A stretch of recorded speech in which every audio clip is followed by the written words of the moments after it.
Shalom saudara yang dikasihi Tuhan Yesus Kristus. Selamat malam, salam sejahtera buat saudara semua dimanapun saudara berada. Damai dan sukacita oleh Roh Kudus melimpah senantiasa dalam hati dan kehidupan saudara semua. Sebelum kita mendengarkan renungan firman Tuhan, mari sama-sama kita berdoa. Bapa kami yang di surga, Bapa di dalam nama Tuhan Yesus Kristus, Bapa yang baik, yang selalu mengasihi kami, yang peduli dan setia.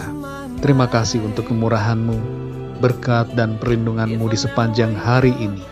Dari pagi hingga malam ini, Tuhan sudah menyertai kami. Terima kasih ya Tuhan untuk kasih-Mu dan segala kebaikan-Mu. Di malam ini Tuhan kami mau mendengarkan kebenaran firman-Mu. Berbicaralah kepada setiap kami, jamah hati kami, berikan kami pengertian, supaya kami dapat semakin mengenal Tuhan dan mengerti kehendak-Mu. Terima kasih Tuhan. Dalam nama Tuhan Yesus kami berdoa. Haleluya. Amin. Saudara yang dikasihi Tuhan, ayat renungan kita pada saat ini terdapat di dalam Injil Markus pasal 8 ayat 33. Tertulis demikian. Maka berpalinglah Yesus dan sambil memandang murid-muridnya, ia memarahi Petrus.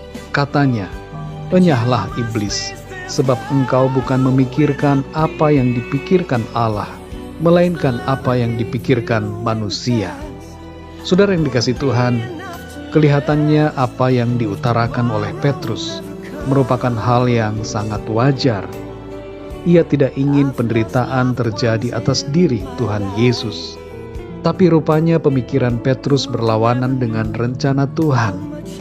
Pikiran Petrus berbeda dengan pikiran Tuhan. Perlu kita sadari saudara, bahwa apa yang kita pikirkan belum tentu merupakan pikiran Tuhan.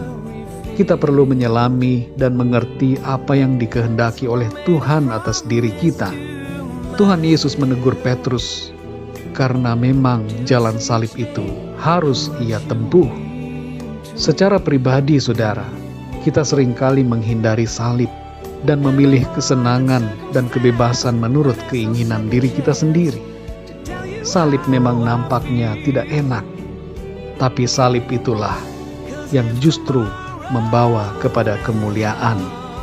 Dalam Matius 10 ayat 38, Tuhan Yesus berkata, "Barang siapa tidak memikul salibnya dan mengikut aku, ia tidak layak bagiku." Inilah saudara yang seharusnya menjadi pikiran kita, yaitu kerinduan untuk memikul salib dan mengikut Tuhan. Secara kedagingan kita ingin menghindari salib dan mengikuti kemauan kita pribadi. Tapi di sini kita harus berhati-hati, sebab menghindari salib merupakan pemikiran dari iblis.